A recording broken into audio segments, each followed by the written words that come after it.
Anyone think we should get rid of the checksum?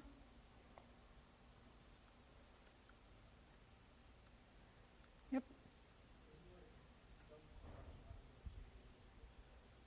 Sorry, speak up. Can you speak up? Sorry.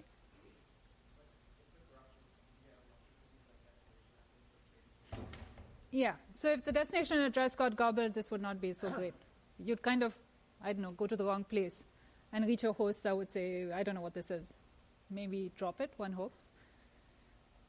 So actually, there isn't really a good justification for having the checksum, and in IPv6, they got rid of it. So this is an example of where the designers probably didn't fully internalize the end-to-end principle here. You can deal with corrupted packets at the endpoints. You didn't necessarily have to recompute it at every hop along the way. So it's a little arguable. Some people are still unhappy that it's disappeared in IPv6, but there is no checksum in IPv6. No network layer checksum. Fragmentation, the last of the problems. So the problem here again is that every link can have a maximum transmission unit, or what we call an MTU. This is the largest number of bits that link technology can carry as one unit. It depends on the physical medium and the data link layer. It varies across technologies. But at the network layer, you have to deal with this. So how this plays out is that a packet arrives at a router, and it's going out over a link where the MTU of that link is smaller than the size of the packet I have. Okay? And so that router now has to split that packet into multiple fragments. So once you split it into multiple fragments, you then also need to reassemble every one of those fragments to reform the packet that was originally split. So I'm going to cover fragmentation in much more detail in a few slides from now. For now, just remember we have some bits in the header that have to deal with this mess of fragmentation. Okay?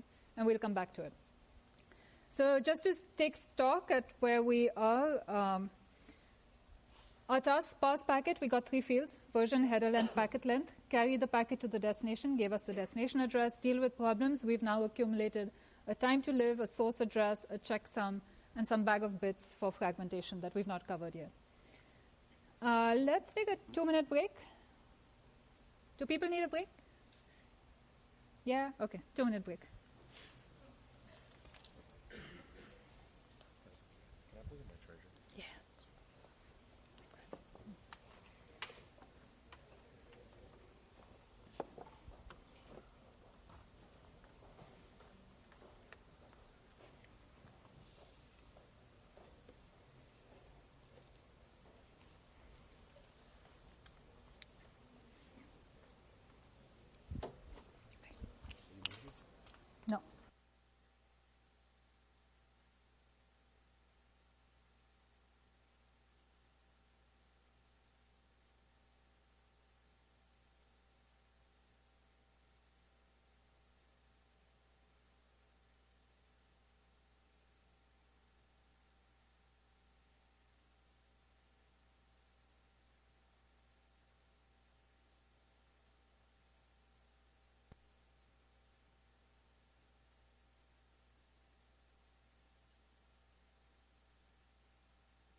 Okay, let's continue. So we were about halfway through our task list. Special treatment. Can you think of special treatment that for packets that you would like to have?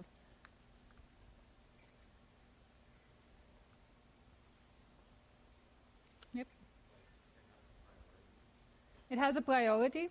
Absolutely. That is the most common use of these bits, in fact. What else?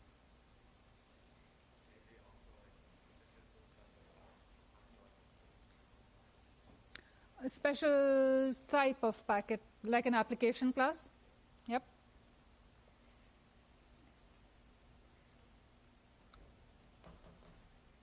What else? Maybe now put on a sort of engineering hat. Things are going wrong in your network. What would you like?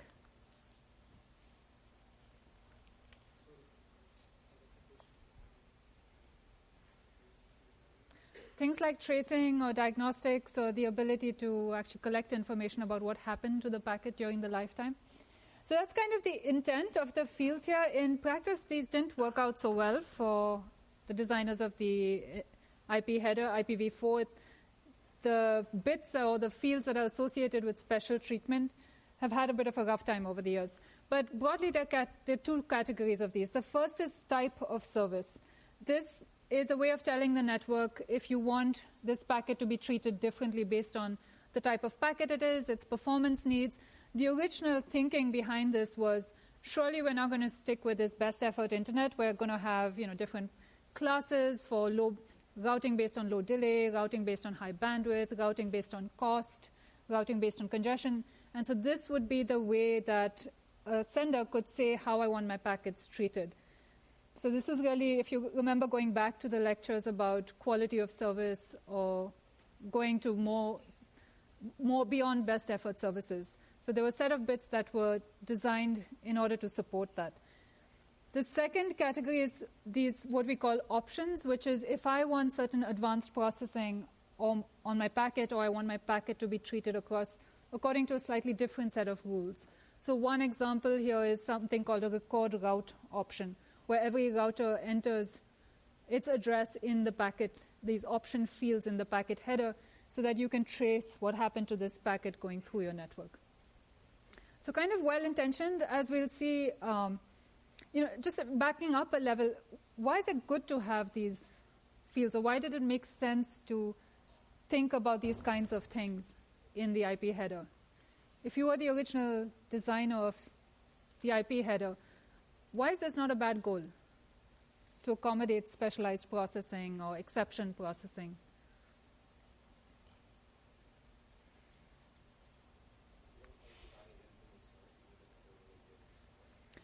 Yeah, exactly. It's kind of a placeholder for evolution.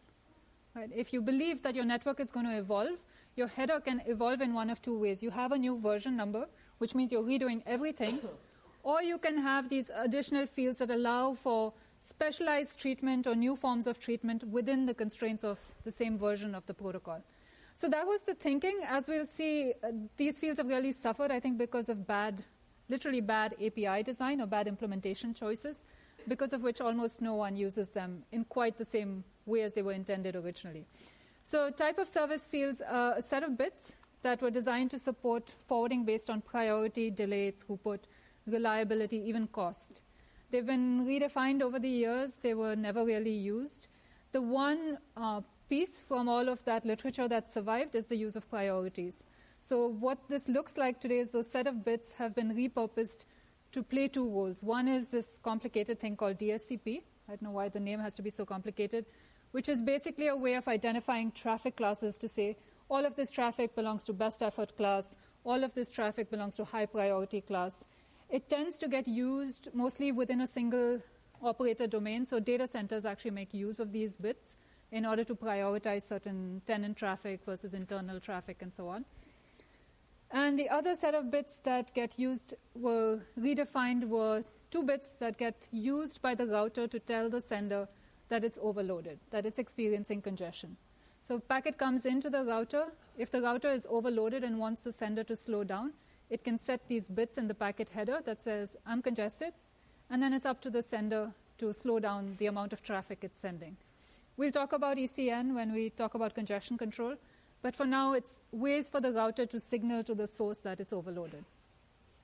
Okay, so really, if you wanted to summarize all of type of service and what the value is today, it's priorities, the ability to indicate priority. Options are exactly what we discussed. They're optional directives to the network. It's saying, I would like this kind of exception processing or the specialized handling of this packet. Things that were standardized in the original IPv4 definition, some of the options were record route, which is asking routers to record their identity in the packet header. So, for example, you can use this for diagnostics. You know exactly what path your packet followed. Another one is a class of routing called source routing. I think Murphy mentioned this briefly. This would be the case where, as a sender, I say, here's a route. I want you, the network, to forward my packet along this route, where that route is actually a list of the addresses of the routers along the path.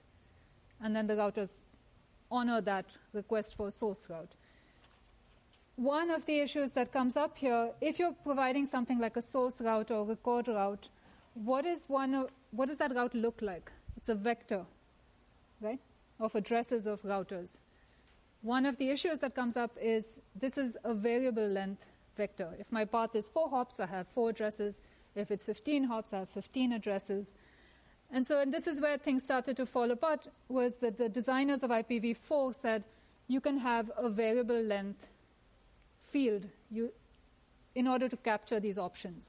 So ignore what the first few fields are, but somewhere along here it says this is the type of option, this is the length of the entire option, and then the data you supply is actually variable. Okay? And so the problem really here means that the header now becomes variable length. So my header is no longer fixed length. So this leads to what happened historically is that the problem this led to is now my IP header length is varying when I have options. Until I had options, my header length was fixed. And now one of the biggest challenges in building out the internet infrastructure and routers, we're going to talk about this in the next lecture, is that you have to go process extremely fast. And so header processing is typically done in hardware. When your header is a fixed length and you know exactly what the bits are, it's very easy to process in parallel in hardware at very high speed. The minute you say my header length can vary, you have to start the processing of that header becomes more complicated. You have to read the bits to even discover how long your header is. You have to parse each of those options differently. And so what happened was that in order to reach high speed, all the router manufacturers were building routers for the fixed length header where there are no options. And if you sent a packet with options, it would say, this is a packet with options. I'm going to send you to this slow path where you're going to be processed in software. And so it was both slow processing, and then the problem was the slow processing meant it was an opening for attacks. So if you wanted to bring down a router, you send a whole bunch of packets with options. You very quickly overload the router crashes. You have a perfect DDoS attack. So in turn, what happens, everyone stops saying, if you're going to start saying, if you're sending options, we're dropping your packet. We're not going to process options.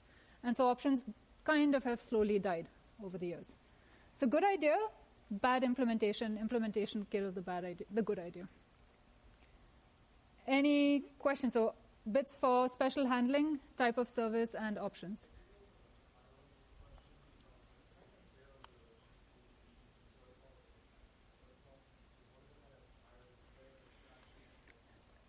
BGP implements